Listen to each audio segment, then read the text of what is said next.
The crystal chandelier overhead cost more than most people owned in a year. An 11-year-old Jamie Chen knew this because he'd watched three men spend an entire afternoon installing it last month while he swept the marble floors. Now he stood beneath that same chandelier, school backpack cutting into his shoulders, staring at the polished reception desk of Morrison Capital Management like it was the gates of a fortress he had no right to enter. His sneakers, third hand, soles flapping slightly at the toe, squeaked against floors so clean he could see his reflection. The sound made the receptionist look up, her expression shifting from professional courtesy to thinly veiled assessment in half a second. Jamie felt the weight of that look.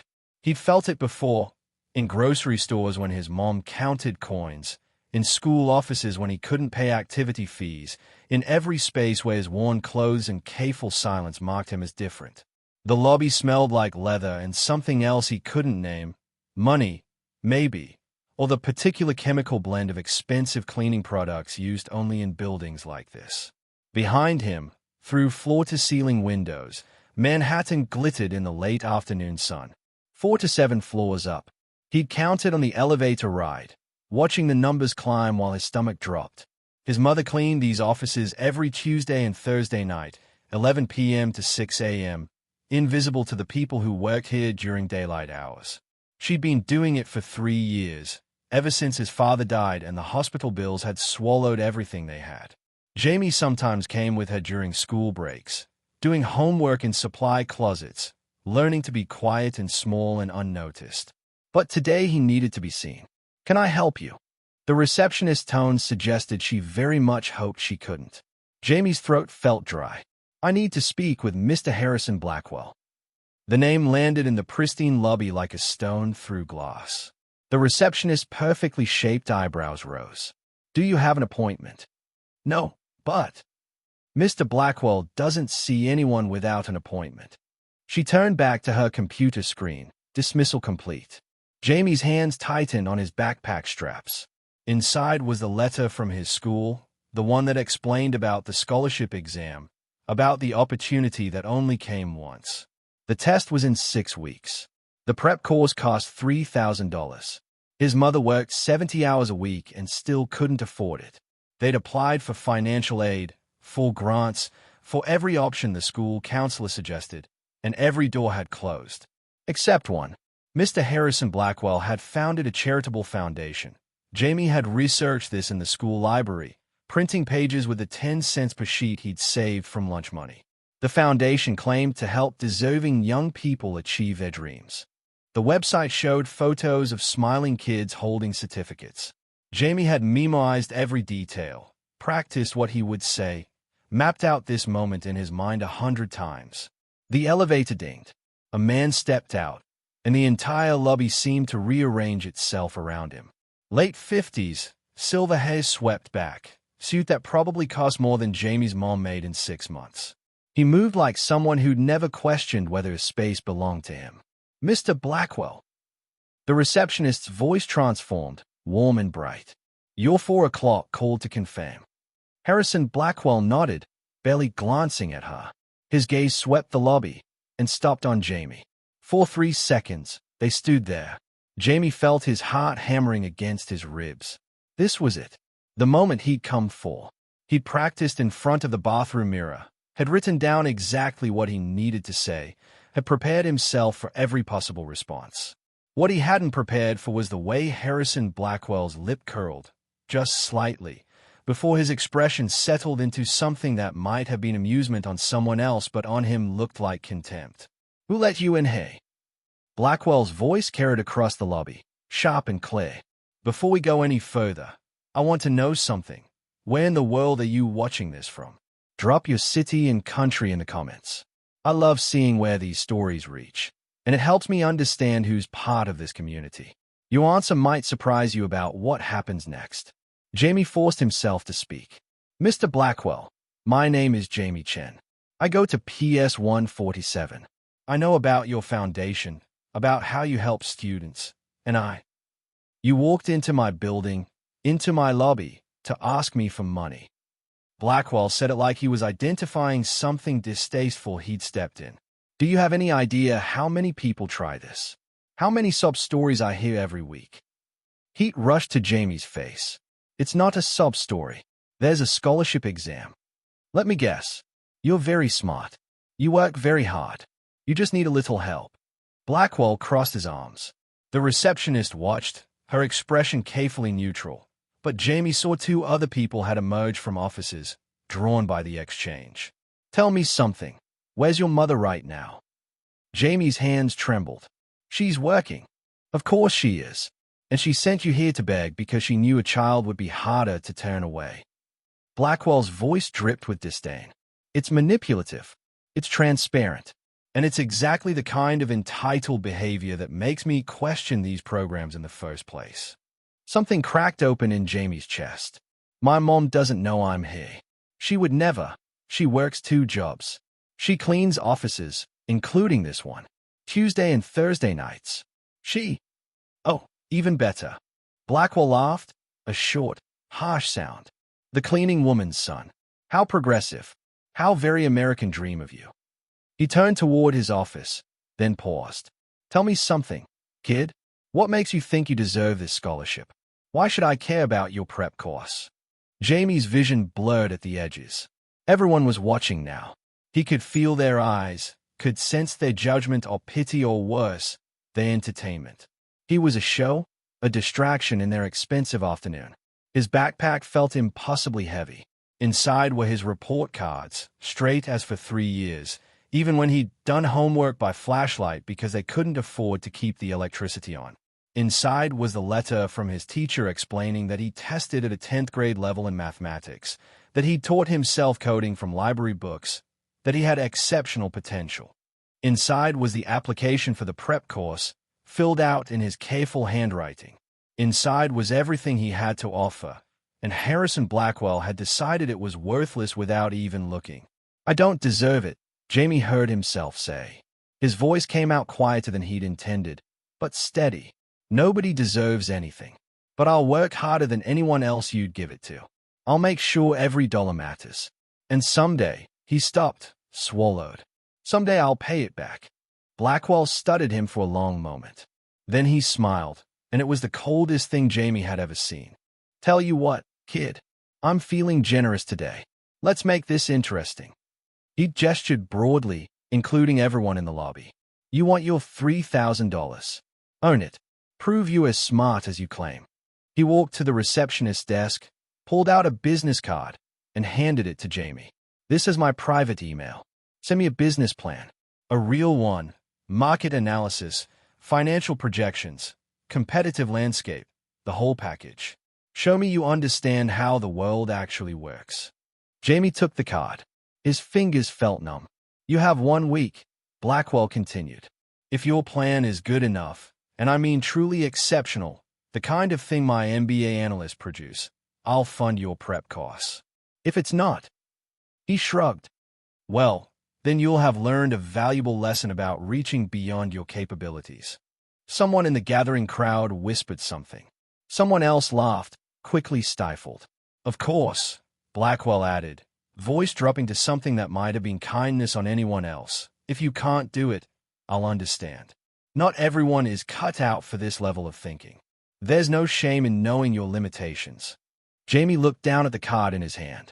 Harrison Blackwell, founder and CEO.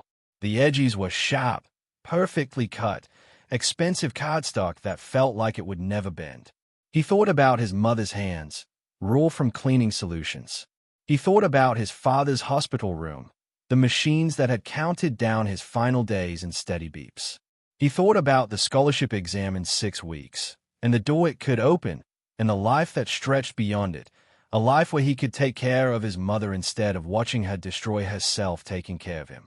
He thought about the way Harrison Blackwell was looking at him right now, certain of failure, already mentally dismissing him. Jamie looked up and met Blackwell's eyes. 1 week, he said. I'll have it to you in 1 week. I'm sure you will. Blackwell turned away, already losing interest. Sandra, show the boy out, please. But Jamie was already walking toward the elevator, backpack bouncing against his shoulders, sneakers squeaking on marble floors. His face burned. His eyes stung. His hand shook as he pressed the button. Behind him, he heard someone say, "Poor kid doesn't have a chance." Someone else replied, "Blackwell's going to forget about this in an hour." The elevator arrived. Jamie stepped inside. As the doors closed, he caught one last glimpse of the lobby, the crystal chandelier, the leather furniture, Harrison Blackwell's retreating back. The doors sealed shut, and Jamie let out a breath he hadn't realized he'd been holding. They were wrong about one thing. Blackwell might forget. The others might forget. But Jamie Chen would remember every second of this. Every word. Every look. Every assumption they'd made about who he was and what he could do. He pulled out his phone, cracked screen, 2 generations old, and opened the Notes app.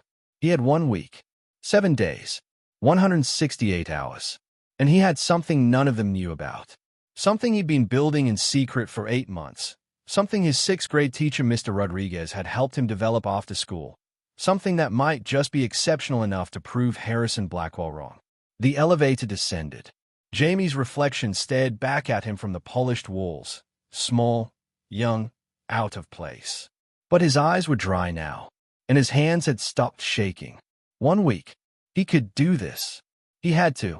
Jamie's bedroom was 7 feet by 9 feet, barely large enough for a twin bed and a desk his mother had found on the sidewalk 3 years ago. The desk wobbled unless he wedged folded cardboard under the left leg. His laptop was a refurbished model from 2015 that Mr. Rodriguez had helped him get through a school technology grant. 8 years old, battery dead, had to stay plugged in constantly. But it worked. It was 9:47 p.m. on a Tuesday. His mother wouldn't be home until dawn. Jamie had already finished his homework, had already eaten the rice and beans his mother had left in the refrigerator, had already washed his single plate and fork and put them in the drying rack. Now he sat at the wobbling desk, Harrison Blackwell's business card propped against his laptop screen, and opened the folder he'd titled Project Compass. For 8 months, since January, Jamie had been working on something Mr. Rodriguez called independent study, but what was really just Jamie's obsession given structure. The idea had started small, a website that helped low-income students find scholarships. But as Jamie researched, as he learned basic coding from YouTube tutorials and library books, as he talked to other students and parents in his building, the idea had evolved. Project Compass was an app that matched students with resources, scholarships, yes, but also free tutoring programs, meal assistance, after-school activities, mental health support, college preparation services. Everything a student might need, organized by zip code, updated in real time, accessible from any phone. Jamie had built a prototype. It was rough, buggy, incomplete, but it worked. 3 students from his school were already using it. They'd found programs Jamie had never heard of, opportunities that weren't advertised anywhere obvious, connections that had actually helped them. What Project Compass didn't have was a business plan. Jamie cracked his knuckles and opened a new document. He'd read about business plans in the library. He'd watched videos. He'd studied templates. But he'd never actually written one, because what he was building wasn't supposed to be a business. It was supposed to be help. But if a business plan was what Harrison Blackwell wanted, then a business plan was what Jamie would deliver. He typed executive summary, then stopped. What was he even doing? Harrison Blackwell managed billions of dollars. He had teams of analysts with graduate degrees. Jamie was 11 years old with a laptop that froze if he opened too many tabs. Jamie closed his eyes. He thought about the lobby, about the laughter, about the certainty in Blackwell's voice that Jamie would fail. He opened his eyes and kept typing. By midnight, he had an outline. By 2 a.m., he had market research, statistics on low-income students, data on scholarship money that went unclaimed every year because students didn't know it existed, information about the digital divide and how it affected educational outcomes. By 4 a.m., his eyes felt like sandpaper and his neck ached from hunching over the laptop. But he had a draft. Rough, incomplete, but real. He saved the document, set an alarm for 6:30 a.m., and collapsed into bed with his clothes still on. The next morning, Wednesday, Jamie could barely focus in class. Math blurred into English, blurred into social studies. During lunch, he sat in the library instead of the cafeteria, working on financial projections he didn't really understand, trying to figure out how to explain revenue models for something he wanted to give away for free. After school, he went to Mr. Rodriguez's classroom. Jamie. His teacher looked up from grading papers, then really looked at him. When did you last sleep? I slept. Jamie dropped his backpack. I need help. He explained about Harrison Blackwell, about the challenge, about the business plan. Mr. Rodriguez listened without interrupting, his expression shifting from concern to something harder to read. This man mocked you in his lobby, Mr. Rodriguez said finally, in front of witnesses. And now you're going to give him exactly what he wants. I'm going to prove him wrong. Jamie. Mr. Rodriguez leaned forward. You're 11. You're brilliant. Yes, but you're still 11. This isn't a fey challenge. He knows that. This is designed to humiliate you. Then I won't be humiliated. Jamie pulled out his laptop. I have Project Compass. I've been building it for months. If I can turn it into a business plan. If you can turn it into a business plan, you hand over your idea to a man who's already shown you exactly who he is. Mr. Rodriguez's voice was gentle but firm. You give him ammunition. You show him what you've built so he can tear it apart. Jamie hadn't thought about that. He sat down hard in one of the student desks. But, Mr. Rodriguez continued, if you're going to do this anyway, and I can see that you are, then let's do it right. He pulled out his own laptop. I know someone who works in venture capital. She owes me a favor. Let me call her.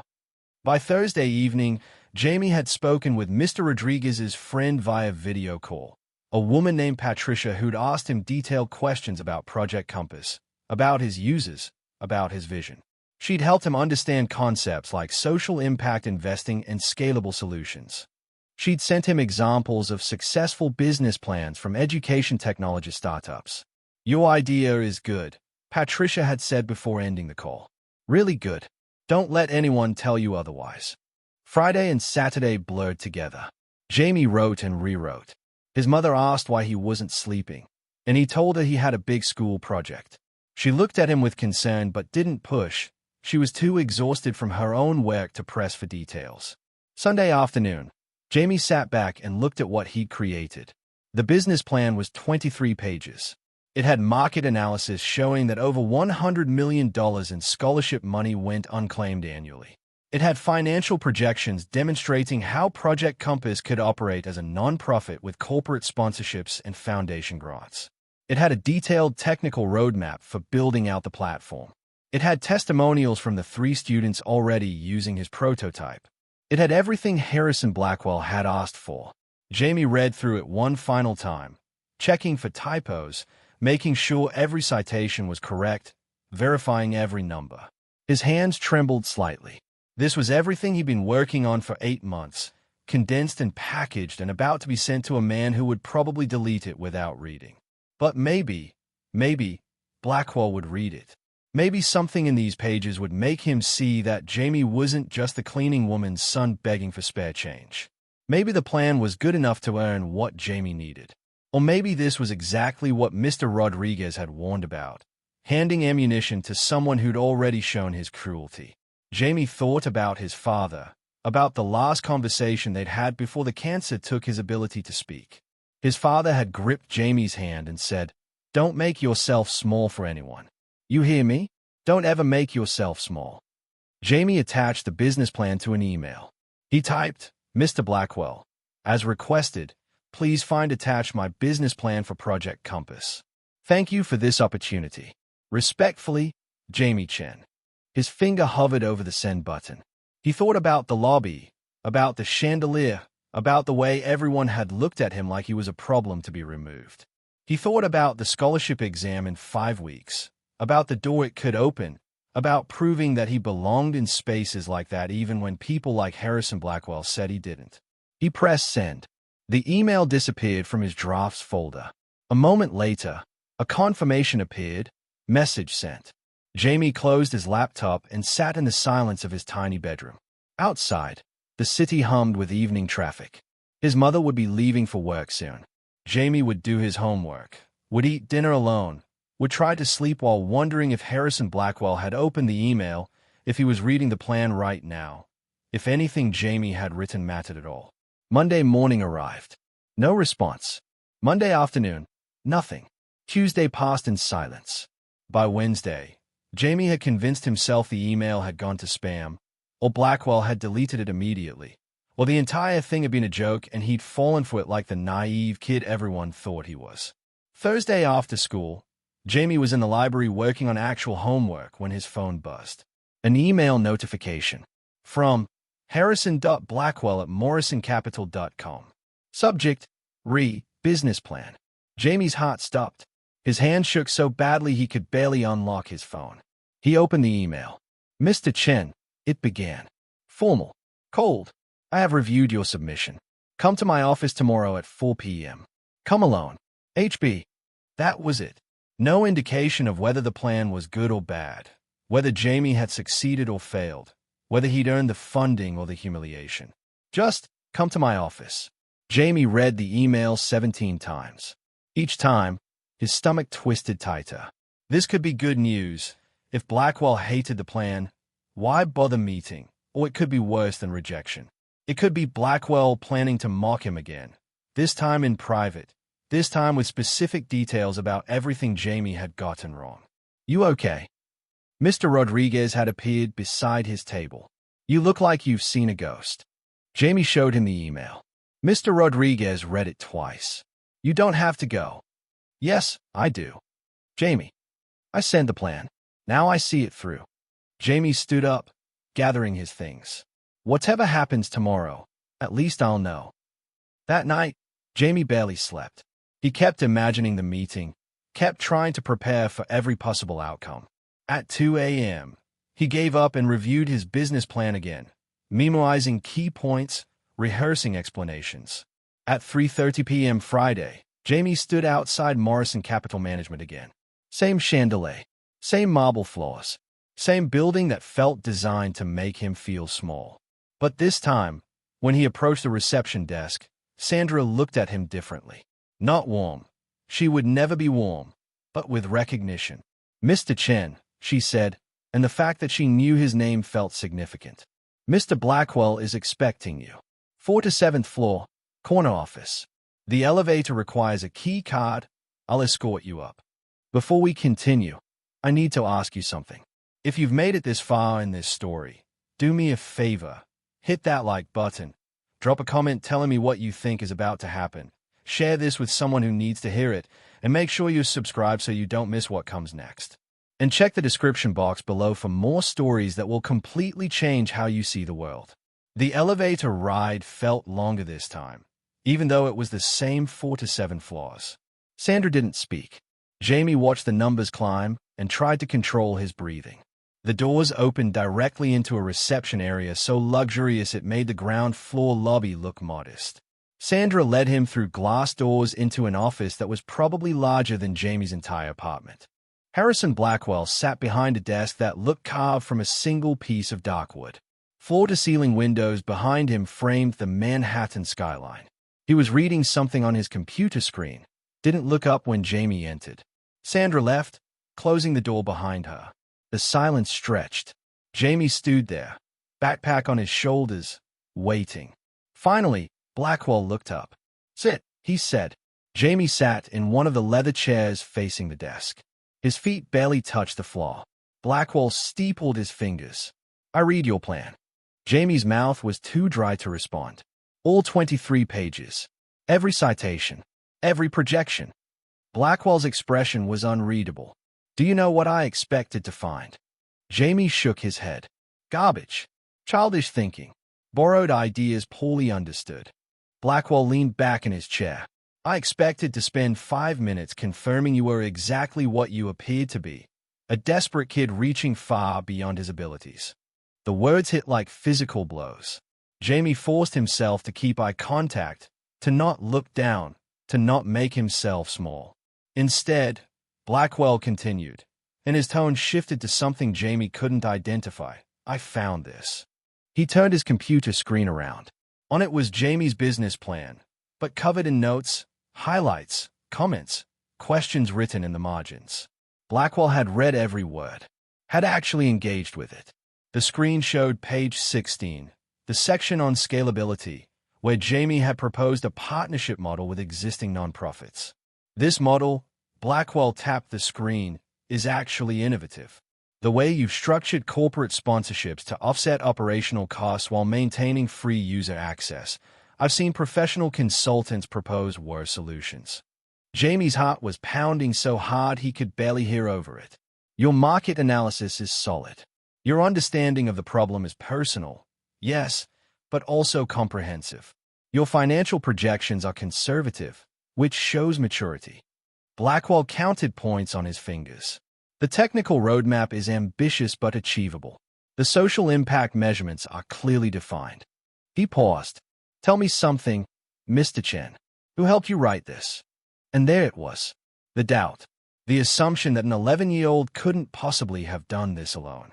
My teacher connected me with someone who explained some concepts, Jamie said carefully.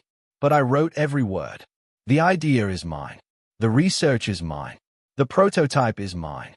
You have a prototype?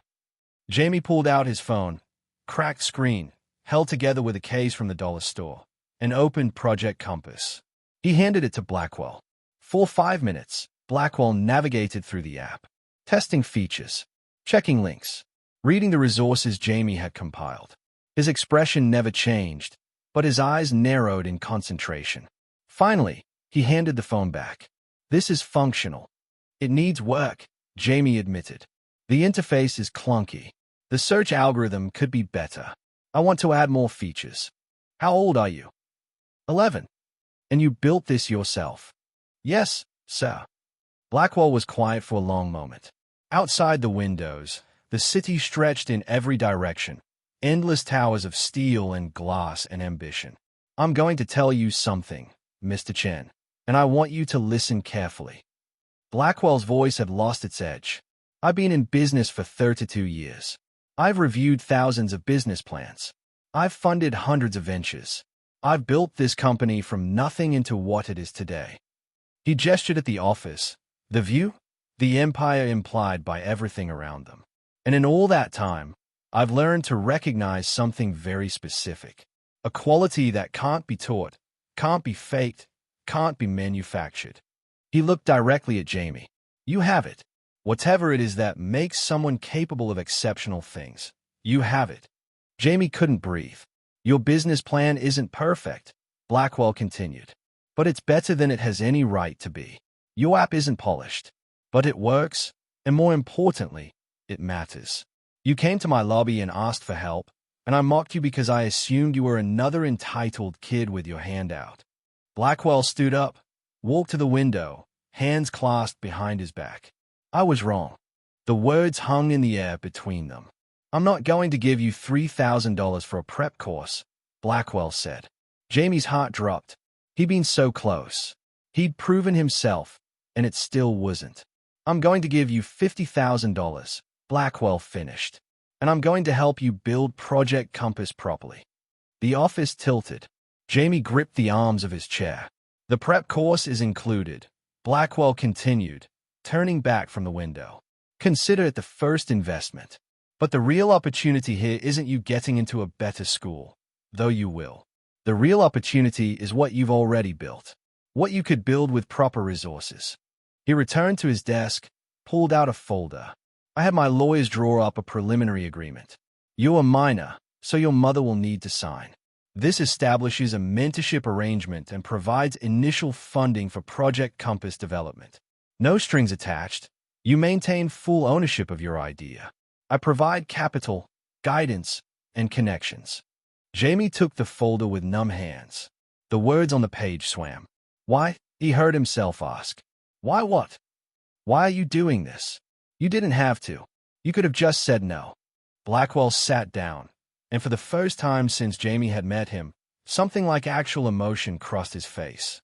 Not warmth, exactly, but something real.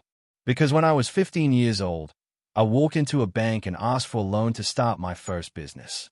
I had a plan, had done the research, had everything figured out. Blackwell's jaw tightened. The loan officer laughed in my face, told me to come back when I was a real businessman, told me I was wasting his time. He was quiet for a moment. I never forgot that. The humiliation, The certainty that I deserved it because I was young and poor and didn't belong in that space. Blackwell looked directly at Jamie. I built this company partly to prove that man wrong.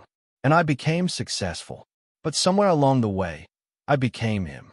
The person who looks at someone asking for help and sees a waste of time instead of potential.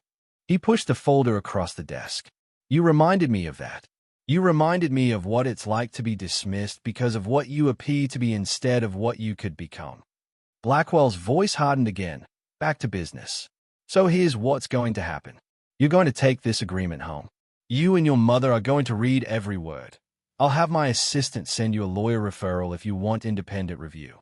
If you agree to the terms, we start immediately. Jamie looked down at the folder. His vision blurred with tears he refused to let fall. Thank you, he managed. Don't thank me yet. This is going to be work. Real work. I'm not giving you charity. I'm investing in something I believe could succeed. That means you'll have expectations to meet. Deadlines. Standards. I'll mentor you, but I'll also push you harder than anyone has before. Blackwell stood up, extended his hand. Do we have a deal, Mr. Chen? Jamie stood. His hand disappeared in Blackwell's grip, but his voice was steady. We have a deal. The subway ride home felt surreal. Jamie sat with the folder clutched against his chest, surrounded by Friday evening commuters, and tried to process what had just happened. Every few minutes, he opened the folder and reread the first page, just to confirm it was real. $50,000. Mentorship. Resources. His mother was going to lose her mind. Jamie arrived at their apartment building at 6:15 p.m., early enough that his mother would still be home before leaving for her night shift. He climbed the 4 flights of stairs, legs shaking with exhaustion and adrenaline, and opened the door to find her folding laundry at their tiny kitchen table. Jamie. She looked up, concerned. What's wrong? You look. I need to tell you something. The words spilled out. Everything. The encounter in Morrison Capital's lobby, the humiliation, Harrison Blackwell's impossible challenge, the business plan Jamie had spent a week building in secret. His mother's expression shifted from confusion to alarm to something close to anger. You went to that building alone? You approached a stranger. Jamie, do you have any idea? Mom. Jamie put the folder on the table. He said yes. She opened the folder. Read the first page. Looked at Jamie. Read it again. This can't be real. It's real. I was just in his office. He read my entire business plan. He liked it. He wants to help. His mother sank into the chair. $50,000. For Project Compass. For the app I've been building. He wants to mentor me, help me develop it properly. Jamie sat across from her. And the prep course? Mom, I can't take the prep course. She was crying. Silent tears running down her face as she stared at the document. Jamie had seen his mother cry exactly 3 times. Once when his father died, once when they'd been evicted from their old apartment, once when she thought Jamie was asleep but he'd heard her in the bathroom after a particularly brutal day. I don't understand, she whispered. Why would he do this? Because I proved I could. Because the idea is good. Because, Jamie paused. Because he said I reminded him of himself. His mother looked up sharply. That man mocked you. I know. He humiliated you in public. I know. Jamie reached across the table. But he also recognized that he was wrong, and is trying to fix it. She read through the agreement slowly, carefully. The laundry sat forgotten in its basket. Outside, the city evening sounds filtered through their thin walls, car horns, distant sirens, music from the apartment above. Finally, she looked up. This says you keep full ownership. Yes. And he gets no equity, no control over the app. He's just providing resources and guidance. That's what his assistant explained when they gave me the folder. And the prep course is included separately from the $50,000. Yes. His mother set down the papers. Jamie, sweetheart, this is too much. People don't just give away money like this. There has to be something he wants.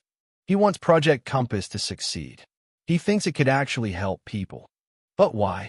Why would a billionaire care about an app that helps low-income students? Jamie told her what Blackwell had shared. The loan officer, the humiliation, the motivation that had driven him. His mother listened without interrupting, her expression unreadable. When he finished, she was quiet for a long time. Your father, she said finally, would have been so proud of you. Not for the money. Not even for proving that man wrong. For building something that matters. For caring about helping other kids who are struggling like we've been struggling. She wiped her eyes. We're going to have a lawyer look at this before we sign anything. Mr. Rodriguez's friend. Do you think she might know someone? She already offered. Mr. Rodriguez texted me after I left Blackwell's office. He said Patricia will review the agreement for free. His mother laughed, shaky but real. You've thought of everything. I tried. She stood up, pulled Jamie into a hug. She smelled like the cleaning solution she used at work, like the lavender lotion she wore when her hands got too raw, like safety and sacrifice in home. I'm so proud of you, she whispered into his hair. So proud. They sent the agreement to Patricia that night. By Sunday afternoon, she'd reviewed every clause and confirmed it was legitimate, generous, even, with protections built in for Jamie's ownership and control. Monday morning, Jamie and his mother signed the documents in Mr. Rodriguez's classroom after school. Mr. Rodriguez served as witness. Patricia joined via video call to notarize the signatures remotely. When it was done, when the papers were scanned and emailed back to Harrison Blackwell's assistant, Jamie felt something shift. This wasn't just about the scholarship exam anymore. This wasn't just about proving someone wrong. This was about building something real. That evening, Blackwell's assistant called. Her name was Michelle, and she sounded nothing like Sandra from the reception desk. Warm, efficient, genuinely excited. Mr. Chen, we'd like to set up a kickoff meeting for this Thursday after school. Would 4:30 work for you? Yes. Excellent. We'll have some people you should meet, developers who can help with the technical build-out, a designer for the user interface, a program manager who specializes in education technology. Does that sound okay? Jamie's hand tightened on the phone. That sounds perfect. Thursday arrived. Jamie left school at 3:45, took the subway to Morrison Capital, and rode the elevator to the 47th floor. This time, Sandra smiled at him. Actually smiled. Good afternoon, Mr. Chen. Conference room B. Michelle will meet you there. The conference room had glass walls and a table that could seat 20 people. 5 people waited inside, and Harrison Blackwell sat at the head of the table. Jamie. Blackwell gestured to the seat beside him. Let me introduce your team. The developer was a woman in her 30s named Rachel who'd worked for 3 major tech companies. The designer, a young man named Chris, had a portfolio of apps Jamie recognized. The program manager, Judith, had spent 15 years in education technology and nonprofit management. And the 4th person, this is Dr. Elizabeth Warren, Blackwell said. She runs the foundation I established 10 years ago. The one you researched before coming to my office. Dr. Warren was perhaps 50, with steel gray hair and sharp eyes that seemed to take in everything at once. She shook Jamie's hand firmly. Mr. Chen, I've read your business plan 3 times now. It's impressive work. Thank you. Harrison tells me you built the prototype yourself. Yes. Show me. Jamie pulled out his phone and walked Dr. Warren through Project Compass. She asked detailed questions about the data sources, about the verification process for listings, about privacy protections for users, about scalability challenges. 15 minutes later, she set the phone down and looked at Blackwell. I told you, Blackwell said simply. Dr. Warren turned back to Jamie. How would you feel about Project Compass becoming part of the Foundation's portfolio? We'd provide operational support, help with partnerships, manage the nonprofit structure. You'd remain the founder and maintain creative control, but you'd have institutional backing. Jamie looked at Blackwell, who nodded slightly. What would that mean exactly? It means, Dr. Warren explained, that instead of building this alone, you'd have a team of people whose full-time job is making sure this succeeds. It means credibility with potential partners. It means access to networks and resources that would take years to develop independently. She pulled out a tablet and showed Jamie examples, other projects the Foundation had supported, including 2 that had scaled nationally. Project Compass could do this, Dr. Warren said. pointing to an education platform that now serves 100,000 students across 15 states. But only if we do this right. That requires infrastructure, expertise, and patience. Jamie looked around the table. These people, accomplished, experienced, professional, were offering to work on something he'd started in his bedroom with a broken laptop and determination. "I'm 11, he heard himself say. "How is this going to work? I have school. I have homework. I can't." "You can't run a non-profit full-time." "No," Judith cut in, kindly. "And you shouldn't. What you can do is be the vision. Tell us what matters, what features students need, what problems you're trying to solve. We'll handle implementation, operations, compliance, all the administrative details that would bury you." "You'd meet with us once a week," Rachel added. "Review progress, test new features, provide feedback. Think of yourself as the chief vision officer. You point us in the right direction. We make it happen. And your primary job," Blackwell said firmly, "remains being a student. You take that prep course. You ace that scholarship exam. You get into the best school possible. Project Compass is important, but your education comes first. Non-negotiable." Jamie looked down at his hands. Just 2 weeks ago, he'd been sweeping floors, invisible and powerless. Now he sat in a conference room 4 to 7 floors above Manhattan, with a team of professionals waiting for his answer. "Okay," he said. "Let's do it." The meeting continued for another hour. They established a timeline: 12 weeks to rebuild the app from the ground up, another 8 weeks for beta testing, then a controlled launch in 5 pilot schools, including PS 147. They discussed features, partnerships with existing scholarship databases, and integration with school counseling programs. By 6:30 p.m., Jamie's head was spinning with information. Michelle walked him to the elevator. "You did great," she said. "I know it's overwhelming, but you have good people working with you now. Harrison doesn't invest in things he doesn't believe in." The elevator doors opened. Jamie stepped inside, then turned back. "Can I ask you something?" "Of course." "Has Mr. Blackwell done this before? Helped someone like this?" Michelle smiled. "Define someone like this." "The foundation has helped hundreds of students over the years. But someone your age, with your specific combination of need and capability and drive." She shook her head. "You're the first. I've worked for Harrison for 12 years, and I've never seen him this personally involved in a project." The doors closed. Jamie rode down alone, watching the floor numbers decrease, thinking about everything that had changed. In 2 weeks, he'd gone from begging for $3,000 to building something that might help thousands of students. He'd gone from being mocked in a lobby to leading a team of professionals. But more than that, he'd learned something about assumptions, about how easily people write off potential they can't see, about how much power comes from simply refusing to accept someone else's limitations on what you can achieve. Harrison Blackwell had assumed Jamie would fail, and Jamie had proven him wrong. Now Jamie had to make sure he didn't prove Blackwell's new faith wrong too. He reached the lobby, walked across marble floors that no longer felt foreign, pushed through revolving doors into the Manhattan evening. His phone buzzed. A text from his mother. "How did it go?" Jamie looked back up at Morrison Capital Management's tower, at the windows 4 to 7 floors up where his future was being built. He texted back, "Better than I could have imagined." 3 blocks away, he stopped at a bodega and used $3 from his pocket money to buy a notebook. Inside, he wrote on the first page, "Project Compass, official development log. Day 1. Below that, he wrote his mission statement, the words that would guide everything to come. Every student deserves to know what's possible. Every student deserves access to the resources that can change their life.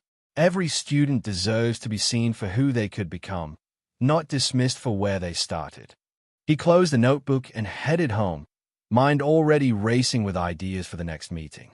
Behind him, Manhattan glittered in the evening light, full of towers and ambition, full of people chasing dreams, full of possibility for anyone stubborn enough to believe they belonged there. Jamie Chen was 11 years old. He was the son of a cleaning woman. He lived in a 7-by-9-foot bedroom and owned nothing of value except a broken laptop and a phone with a cracked screen. But he was also the founder of something that mattered.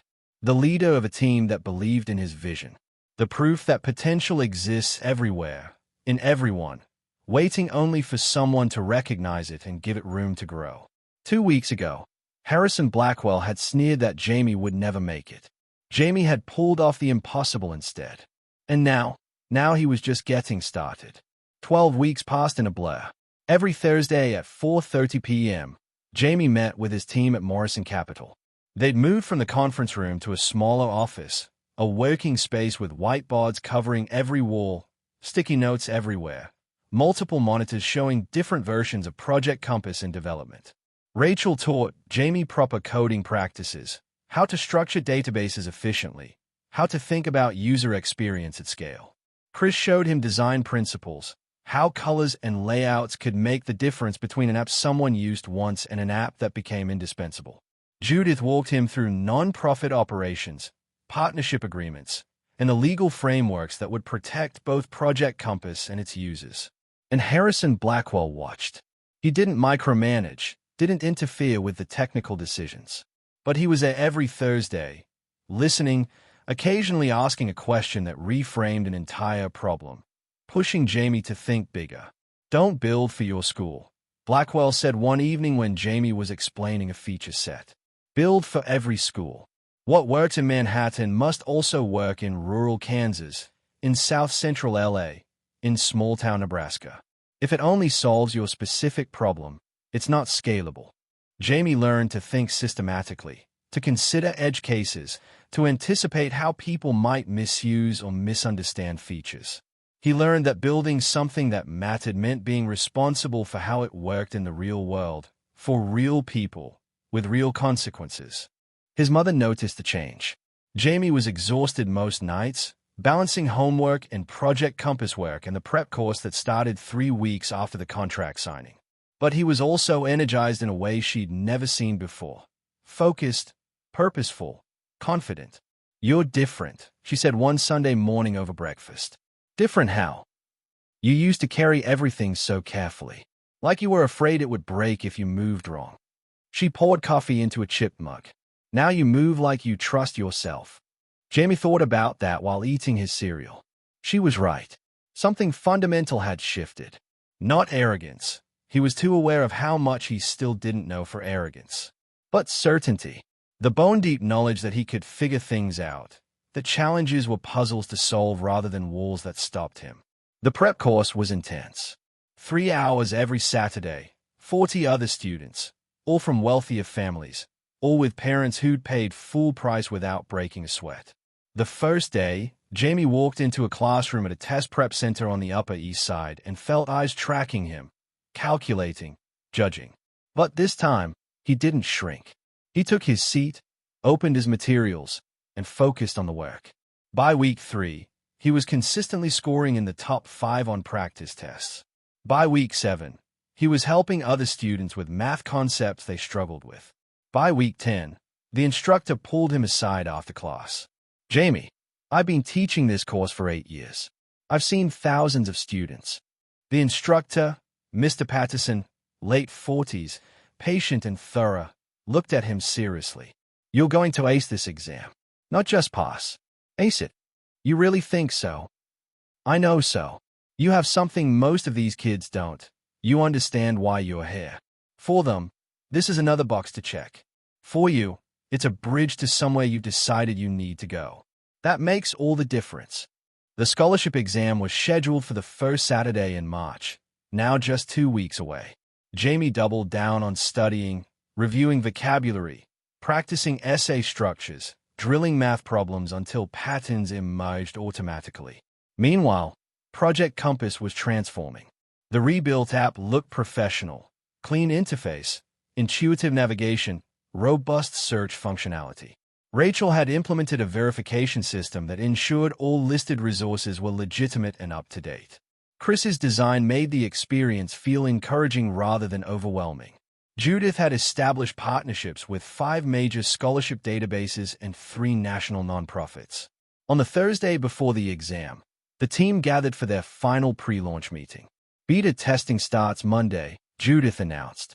We have 150 students across 5 schools ready to test. PS 147, plus schools in Brooklyn, Queens, the Bronx, and Staten Island. Diverse populations, different resource levels. If it worked for all of them, it'll work anywhere. Jamie looked at the projected screen showing Project Compass's launch dashboard. Statistics tracking available, resource views, searches conducted, scholarships applied for, success rate metrics. What happens if it doesn't work? He asked. Then we fix it, Rachel said simply. That's what beta testing is for. We learn, we iterate, we improve. This won't be perfect on day one, but it'll be functional, and it'll help people, and that's what matters. Harrison Blackwell cleared his throat. Everyone turned. Before we launch, I want to say something. He looked directly at Jamie. 3 months ago, you walked into my lobby asking for help. I treated you with contempt because I made assumptions about who you were based on what I saw. That was wrong. That was unforgivable. The room was quiet. But you didn't let my wrongness stop you. You took an impossible challenge and turned it into an opportunity. You proved that potential has nothing to do with privilege, that capability isn't determined by circumstances. Blackwell stood. Project Compass exists because you refused to accept the limitations other people tried to place on you. Because you believed in something worth building. He walked to where Jamie sat today. You're about to take an exam that could change your life. After that, we launch an app that could change thousands of lives. Neither of these things was guaranteed 3 months ago, but you made them possible through work, intelligence, and determination. Blackwell extended his hand. Thank you for teaching me to see potential where I'd stopped looking. Jamie shook his hand. The team applauded. That night, lying in bed, Jamie thought about everything that had happened. The humiliation in the lobby felt distant now, like something that had occurred to a different person. He wasn't that scared 11-year-old anymore, or rather, he was still that person, but he'd grown around the fear, built something stronger. Saturday arrived. Exam day. Jamie's mother made him breakfast, eggs, toast, orange juice. She'd taken the morning off from her second job, something she'd never done before. I'll be waiting when you're done, she said. Whatever happens, I'm proud of you. The exam was held at a prestigious prep school in Manhattan, the kind of place that looked like a castle and cost more per year than Jamie's mother made. He joined 300 other students in an auditorium, all of them competing for 50 scholarship spots at elite private schools across the city. 4 hours. Reading comprehension, essay writing, mathematics, logic problems. Jamie had prepared for exactly this. Every concept, every question type, every strategy Mr. Patterson had taught. His pencil moved steadily across the answer sheet, his mind clear and focused. When time was called, he set down his pencil and took a breath. He'd done everything he could. Now he waited. Results would arrive in 2 weeks, the same day as Project Compass's official public launch. Monday morning, beta testing began. By Monday evening, the team had collected feedback from 40 students. The response was overwhelming, not just positive, but necessary. Students were finding resources they'd never known existed, applying for scholarships that matched their specific situations, connecting with programs that could genuinely help. One student found $15,000 in scholarship money for first-generation college students. Another discovered a free after-school tutoring program within walking distance of her apartment. A third located a mental health service that accepted patients without insurance. Jamie read through the feedback during his Thursday meeting, and something tight in his chest finally loosened. It was working. Project Compass was actually working. We're ready, Judith said. All systems tested. Partnerships confirmed. Support structure in place. I recommend we launch this Saturday. Everyone looked at Jamie. Saturday is when exam results come, he said quietly. I know, Judith replied. Seems appropriate. Both things you've worked for, culminating on the same day. Jamie nodded. Let's do it. That Saturday, Jamie woke to an email notification. His heart stopped when he saw the sender, NYC Scholarship Examination Board. He couldn't open it. His hands shook too badly. Mom, he called. She appeared in his doorway, saw his face, understood immediately. She sat beside him on the bed. Together, she said. They opened the email together. Dear Jamie Chen, congratulations. We are pleased to inform you that you have been awarded a full academic scholarship to Jamie stopped reading. His vision blurred. His mother pulled him into a hug, and they sat there crying, relief and joy and vindication all mixed together. He'd scored in the top 2%. 50 students had earned scholarships. Jamie Chen was one of them. At noon, Project Compass launched publicly. Dr. Warren posted announcements through the Foundation's network. Rachel pushed the app live on iOS and Android. Chris activated the social media presence they'd built. Judith sent press releases to education media outlets. By 3 p.m., 500 students had downloaded the app. By 6 p.m., 2,000. By midnight, over 5,000 students across 3 states were actively using Project Compass. The feedback poured in through the app's communication feature. I found a scholarship I actually qualify for. Nobody told us about this. This is exactly what we needed. Thank you. I thought I couldn't afford college. Now I have options. Jamie sat at his desk reading messages, tears streaming down his face. This was why he'd built it. These moments, these real students finding real help, this was what mattered. His phone rang. Harrison Blackwell. Have you seen the numbers? Blackwell asked. Yes. 5,000 downloads in 12 hours. That's extraordinary for an organic launch. Dr. Warren is already fielding calls from other foundations wanting to partner. Rachel says the servers are handling the traffic perfectly. Judith has interview requests from 3 education publications. Blackwell paused. And I saw your exam results. Top 2%. Exemplary, Jamie. Truly exemplary. Thank you. For everything. Don't thank me. You did this. Both of these accomplishments are yours. I just provided resources. Blackwell's voice softened slightly. But I'm grateful I got to witness it. Got to be part of something that matters. They talked for a few more minutes about next steps, expansion plans, additional partnerships, upcoming media opportunities. When they hung up, Jamie sat in silence. 3 months ago, he'd been invisible, powerless, dismissed. Now he'd earned a scholarship that would change his educational trajectory completely. Now he'd launched an app that was already helping thousands of students. Now he had a team of professionals who respected his vision and expertise, who invested in his success. The impossible challenge Harrison Blackwell had thrown at him in contempt had become the foundation for something neither of them could have imagined. Jamie opened his development notebook and wrote, Day 90, launch day. 5,000 plus students using Project Compass. Scholarship earned. Mission becoming reality. Dad would be proud. Mom is crying happy tears. I'm crying too. This is just the beginning. He closed the notebook and looked around his tiny room. The wobbling desk, the cracked laptop screen, the walls he could touch from his bed. Nothing about his physical circumstances had changed. His family was still struggling. His mother still cleaned offices at night. But everything had changed anyway. Because Jamie Chen had proven something fundamental. That potential isn't determined by privilege.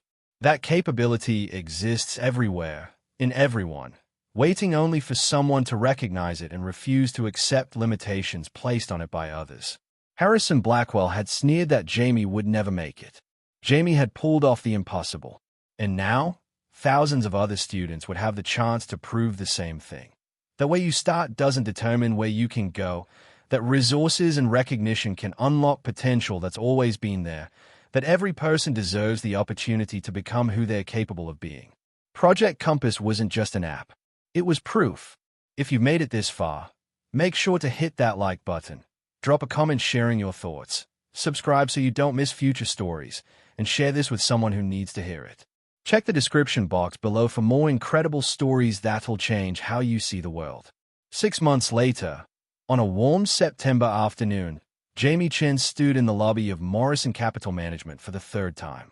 But everything had changed. He wore clothes his mother had bought specifically for this occasion. Not expensive, but new, properly fitting, chosen with care. His backpack was still the same one, but now it carried materials for 8th grade at the prestigious prep school his scholarship had earned him. His phone was new, a gift from Harrison Blackwell, who'd insisted Jamie needed reliable technology for the work they were doing. But the biggest change was invisible, the way Jamie carried himself. Shoulders back, head up, eyes meeting everyone directly. He'd learned he belonged in spaces like this, had earned his place through capability and work, had proven his worth beyond any doubt. Mr. Chen. Michelle waved from the reception desk. We all set up in the main conference room. Everyone's excited. Today was special. Project Compass had grown beyond anyone's projections. 20,000 active users across 15 states. Partnerships with 50 scholarship organizations. Integration with 30 school districts. Students had collectively found over $12 million in scholarship money using the app. And today, they were announcing the next phase, Project Compass Mentorship, connecting high school students with college students and young professionals who navigated similar challenges. The conference room was packed. The original team, Rachel, Chris, Judith, plus new additions. Developers and designers and program managers. Dr. Warren and the Foundation Board. Representatives from partner organizations. Media contacts. And Harrison Blackwell, standing near the windows, surveying the gathering with satisfaction. Jamie made his way through the crowd, accepting congratulations, answering questions about the new mentorship feature. Everyone wanted to know details, wanted to understand how a 12-year-old had built something that was genuinely disrupting education access. Ready? Dr. Warren appeared at his elbow. Ready. They planned this carefully. Dr. Warren would provide the formal announcement and operational details. Jamie would discuss the vision and demonstrate the new features. Together, they'd field questions. The room settled. Dr. Warren stepped to the front. Thank you all for coming. 6 months ago, we launched Project Compass, an app designed to connect students with educational resources and opportunities. The response has exceeded every projection. Today, I'm proud to announce our expansion. She explained the mentorship model. Verified mentors matched with students based on shared backgrounds and goals. Communication tools built into the app.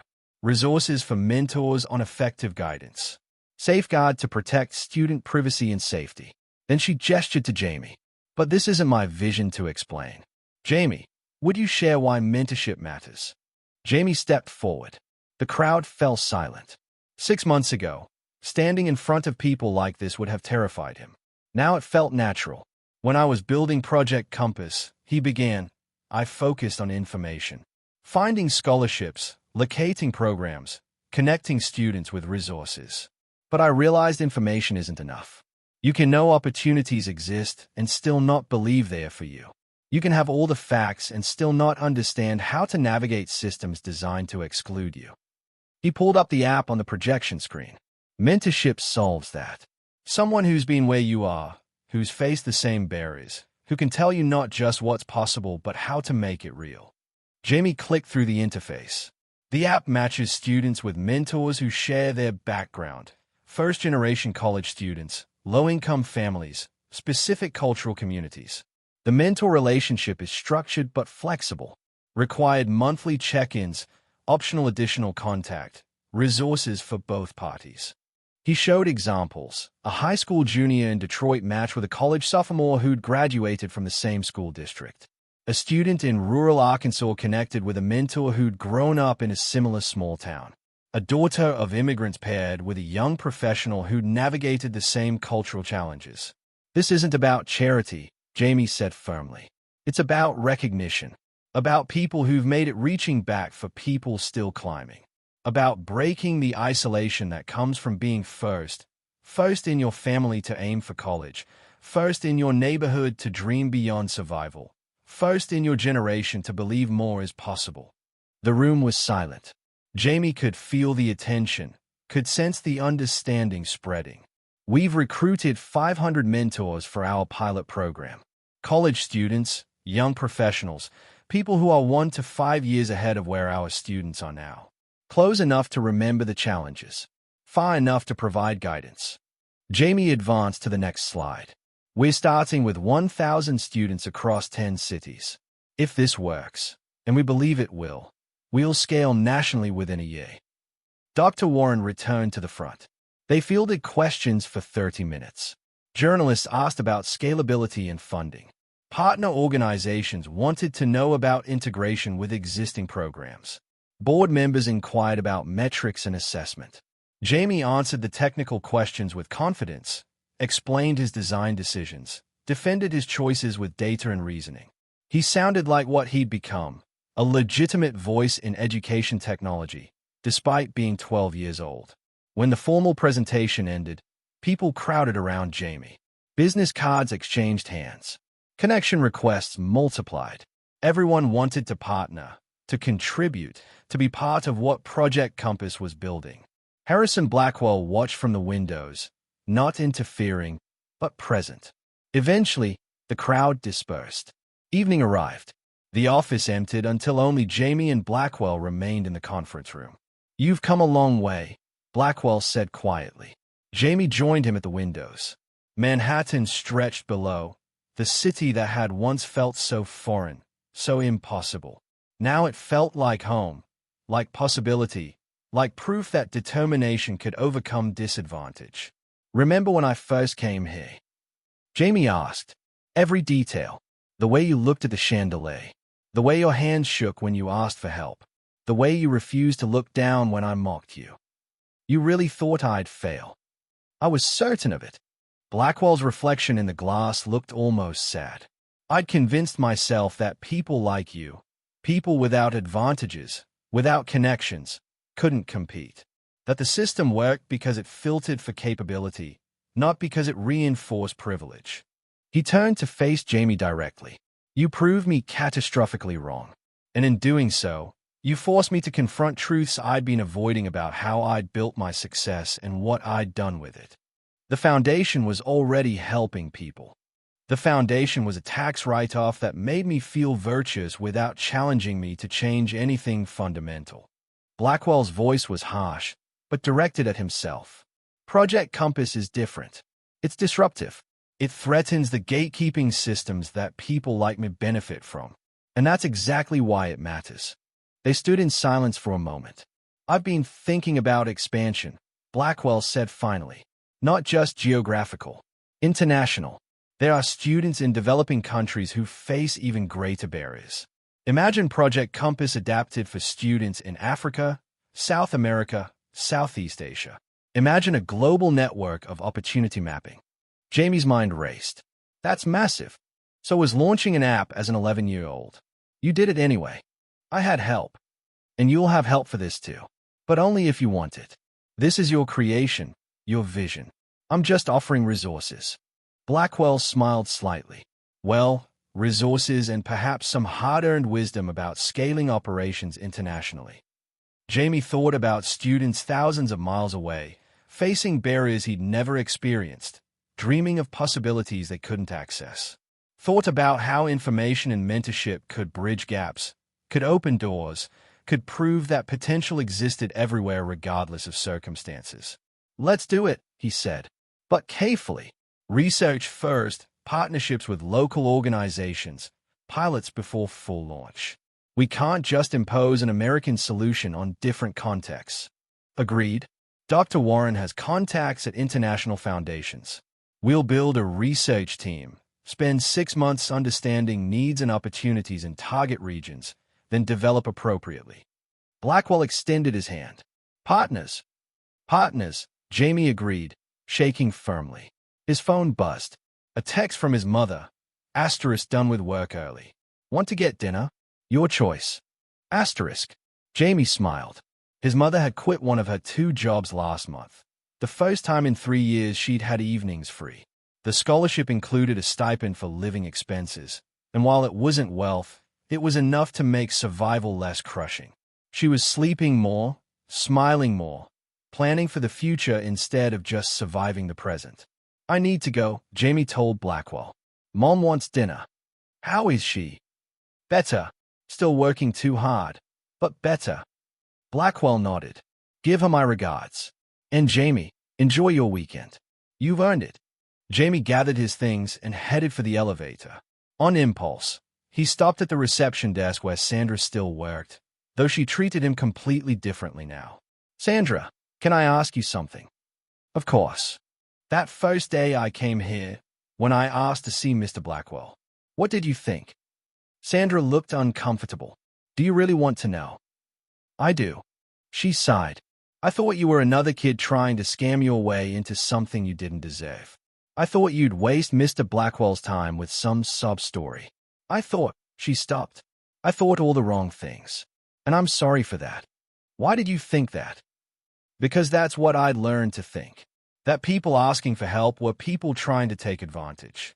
That visible need meant hidden manipulation. Sandra met his eyes. Working here, seeing wealthy people all day, you start to believe success equals virtue, that anyone without resources must have failed to earn them. You forget that the system itself determines who gets opportunities. She gestured around the lobby. You reminded everyone here, including me, that we'd forgotten to see potential instead of appearances, that we'd stopped recognizing capability when it didn't come in familiar packages. Jamie nodded slowly. Thank you for telling me that. He rode the elevator down alone, thinking about assumptions and visibility and the countless students who never got the chance to prove themselves because they looked like him, because they came from circumstances like his, because people like Sandra made decisions about their worth based on appearances. That's why Project Compass mattered, not just as an app, but as proof that potential existed everywhere, that capability wasn't determined by privilege, that every student deserved the opportunity to become who they could be. Outside, Manhattan glittered in the September evening. Jamie walked to the subway station, descended into the crowded platform, waited for the train that would take him home. Around him, the city pulsed with life. Thousands of people pursuing dreams, facing obstacles, working toward futures they couldn't guarantee. Some had advantages Jamie lacked. Many had fewer advantages than he'd gained. All of them were trying, hoping, pushing forward. The train arrived. Jamie found a seat, pulled out his phone, and opened Project Compass. The dashboard showed current statistics: 23,847 active users, 1,245 scholarship applications submitted today, 87 new mentorship matches made this week. Behind every number was a person, a student who now knew about opportunities they hadn't known existed, a family that could imagine possibilities previously unavailable, a future that had shifted from impossible to maybe. Jamie closed the app and looked at his reflection in the dark subway window. 12 years old, riding the same train he'd taken hundreds of times, going home to the same apartment with the same wobbling desk and cracked laptop. But everything had changed anyway. He'd proven that where you start doesn't determine where you go. That potential isn't visible from the outside. That capability exists in everyone, waiting only for recognition and resources and refusal to accept other people's limitations. Harrison Blackwell had sneered that Jamie would never make it. Jamie had pulled off the impossible instead. And now thousands of students were learning the same lesson, that they were capable of more than anyone expected, that their dreams were valid, that their potential was real. The train emerged from the tunnel into evening light. Jamie watched the city pass, buildings and bridges and the endless human effort to build something better. He thought about his father, about the values passed down, about the sacrifices made so Jamie could reach for more. He thought about his mother, about her raw hands and exhausted determination, about the way she'd believed in him even when he doubted himself. He thought about Mr. Rodriguez and Patricia and Dr. Warren and Rachel and Chris and Judith, all the people who'd seen potential and invested in it. And he thought about the future, international expansion, millions of students helped, systems disrupted, assumptions challenged, barriers broken. Worth wasn't determined by appearance. Dignity belonged to everyone. Hidden value existed everywhere. Kindness cost nothing, but cruelty cost everything. And change was possible when people chose to see each other. Jamie's stop approached. He stood, gathered his backpack, prepared to exit into the evening. Tomorrow he'd continue building Project Compass. Tomorrow he'd work with his team on mentorship implementation. Tomorrow he'd face new challenges and solve new problems. But tonight, he'd have dinner with his mother, the woman who'd sacrificed everything so he could dream, and they'd celebrate how far they'd come. The train stopped. Doors opened. Jamie stepped onto the platform and climbed the stairs to street level. Above him, the first stars appeared in the darkening sky. Around him, the neighborhood hummed with familiar sounds, music from open windows, children playing, life continuing. Jamie Chen walked home through streets that had always known him, through a community that had watched him grow. He'd left this morning as a student with an impossible dream. He returned as proof that impossible was just another word for not yet. And that made all the difference. Like this video if Jamie's story moved you.